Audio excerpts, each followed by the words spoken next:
Hi, welcome to this week's Stockscores Market Minutes. This week I want to talk about some of the common beginner trading mistakes that are costing you money. Whether you've been a trader for just a few months or even a few years, it's quite likely that you will have fallen or still fall into one of these issues. Now, the first one we'll talk about is not having an edge. When I say an edge, it means that advantage that allows you to consistently profit in the market. It doesn't mean that you're going to profit on every trade. It means that over time you have a strategy that consistently is profitable. And those strategies can leverage a few different things. There are traders, high frequency traders, that use speed as their advantage. But for the retail trader, that's not really realistic. Some traders have better tools to identify opportunities before others. But most good trading strategies leverage one of two things: either having better information or taking advantage of human emotion. Now, my strategies really sort of do both. I don't have better information, but I know that there are people who do, and they act in the market. And when they do so, they create abnormal trading activity. I wrote some algorithms that scan the entire market in real time, looking for stocks that are trading abnormally as a sign that someone is trading on better information. And then once the trend starts to move and gather momentum, we can take advantage of human emotion, as the stock will often pull back as people take profits, and then we can buy those pullback breaks, taking advantage of that human desire to lock in a profit. So that's my edge. And if you're going to trade the market, you need to find your edge. You need to create a strategy that you've tested over many, many trades to make sure that it is effective. Now, the second thing that is important as a trader is to avoid the fear of missing out. This is the most destructive mistake that traders make. It's that worry that the trade that is before you is something that if you don't take advantage of it right now, you're missing out. And typically that happens when the stock is moving quickly higher, because we get wrapped up in the emotion of watching a stock move up quickly, maybe minute after minute, or if it's a longer term trade, day after day. And the higher it goes, the more we wish we had already bought it. And then we start to chase the stock and make the trend go parabolic. When all of these FOMO traders are coming in late in the trend will move up very quickly, and then the bubble will burst, and all of those FOMO traders get crushed as the stock pulls back sharply. And you can see this on a chart of a day trade where you'll see it pull back sharply after going up for an hour. But you'll also see it on investments in stocks like Nvidia, that people chase higher to irrational levels, and then the bubble bursts and you get a sharp sell-off. And then, of course, our desire to avoid taking a loss causes us to hold on to that position too long, and we end up getting stuck in a loser, not only tying up our capital, but also our emotions. Now, the third one that I want to talk about is poor risk management.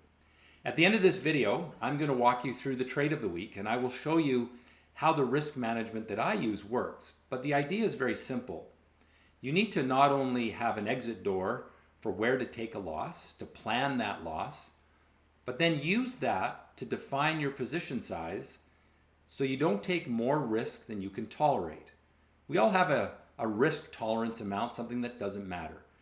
As traders, our great enemy is emotion. If you let your emotions get involved in your trades, you will make bad decisions. Well, why do we get emotional? Because of the fear of taking a loss. Now, what's your number? Are you concerned about losing $50, $500, $5,000, $50,000? Everyone has a tolerance for risk that is acceptable. And if you go beyond that acceptable risk, then you will make mistakes, because your emotions will get involved, your thinking brain will turn off. Instead, your fight or flight brain, the amygdala in your brain, will take over to protect you, and you'll make bad decisions. So good risk management is essential. And again, at the end of the video, when we look at the trade of the week, I will walk you through a few trades from a stock that we traded on Friday that is a good example of where to put stops, where to lock in profits, and having a plan around risk management. And we'll also think about how to size our positions based upon the risk of the stock. All right, the last one not thinking in large numbers. Now, as traders, we tend to be focused on the success or failure of our last trade. And we think if we lose on a stock, maybe we made a mistake. But if you've got a good strategy, then you should expect that some of the time you're going to lose, but over time, you will be successful. If you've got a strategy that works 7 out of 10 times, then you shouldn't be too surprised if once in a while you get 2 or 3 losers in a row, and it shouldn't bring you down. And you shouldn't get cocky if you have 10 winners in a row. You have to judge your strategy, your success in the market in large sample sizes. Don't judge based on what you did on the last 1 trade, 5 trades, even 10 trades. At a minimum, you should be judging your strategy over at least 30 trades, and more is better. Because if a strategy works over 100 trades, then you know that it's consistent. If it works over 1 or 2, that could be luck. If it fails over 1 or 2, that could be bad luck. You just need to have a strategy that you have tested over a large sample size, using your rules that give you an edge, using good risk management, keeping your emotions out of it, and that puts you on the road to success in the market. All right, let's get into this week's analysis. A lot of people concerned that we're possibly going to see a stock market crash because the market has been sort of sideways for the past 2 months with some volatility, a little bit of weakness of late. So let's dive into the Stockscores website. And while we're here at the homepage, just a reminder that you can register for my free weekly email. The link is right there at stockscores.com. I send out an email every week. I also pick stocks, and those of you that read last week's newsletter will know that I picked a big winner. You can go take a look at it on the website. You go to Stockscores Analysis, free weekly newsletter, and there you see V.QNC was one of the features last week. This is a Canadian listed stock, but here's the chart. It's up significantly from just last week. And so these are the kind of things that I do for free, and I hope that you'll register for that. But let's get into this week's market analysis. We're going to start with the S&P 500. And this is what I was talking about. You see here the market has been stuck in a sideways range for almost 3 months now. And that has sort of dulled the buyer enthusiasm. It's not a particularly bad market, it's just not really good either. And in this environment, you have to trade the sectors or the alpha stocks in the market because most stocks just aren't doing that much. So it's kind of a neutral market right now, but one where you have to be quite selective about what you trade. And one of the culprits in the overall market is the NASDAQ tech stocks. And this is the chart of the NASDAQ 100, and you can see here the formation of a little falling top. And this has me somewhat concerned because we broke the upward trend line there. We've then built a falling top. If we start to move through this floor, we could get more substantial selling. Now, good sign on Friday. We had a little upward day there after 4 or 5 downward days. So we're not in big trouble yet, but I do think some caution is warranted. Now, one area of the market that's been doing well over the last few weeks, but maybe not last week, that is the small cap market. You can see we had a nice little rally there and trading was pretty good. This is a good representation of what retail traders are doing because they tend to favor small cap stocks. They're more exciting. They don't take as much capital. And so we had a good couple weeks, but then this past week, it's been weak to the downside. And that has meant that day trading, short-term trading of those speculative stocks has been a lot quieter, but we're still in a nice long-term upward trend. So hopefully we'll resume. If we can break through the highs, great. If instead we start to roll over and go down through this floor, then I'm going to be even more cautious. Moving along, let's take a look at the Canadian market, T.XIU. There you can see it's outperforming the US markets. It's in an upward trend. It's hitting new highs. So more of a bullish market. And one of the reasons is commodities. The price of gold has been doing well. Here's the GLD chart. We went parabolic here. We pulled back and we've been sort of marking time sideways here, building what we call an ascending triangle. So the bottoms are rising. We're coming into resistance. So we're going to get stuck here. Might have a little more upside, get stuck. But if we can go sideways quietly and then break through, I think gold continues higher. If instead we break this upward trend line, then we're going to want to get defensive with our gold stocks. Silver, very similar chart. Silver has actually been doing quite a bit better, but the long-term chart is pretty similar, but there you see silver really reaching to new highs after breaking from that little compression of volatility there, broke out, moved higher. It's a good sector to be in. I don't think it's a good sector to buy because it's risky. It's been moving higher for a while. The FOMO traders are coming in here, and I think it's risky to enter now, but a good hold if you're in it. All right, let's move along to the currencies. We'll take a look at, actually, let's first look at oil. USO is our oil chart. And you can see generally falling tops. That's a sign of pessimism. We're generally moving down. So short-term bearish, but in the big long-term picture, oil has just been stuck in this long-term range. It has resistance up here. It has support down here. Guess what? We're at support. We've bounced off of this level many times, and I expect that we'll bounce again soon.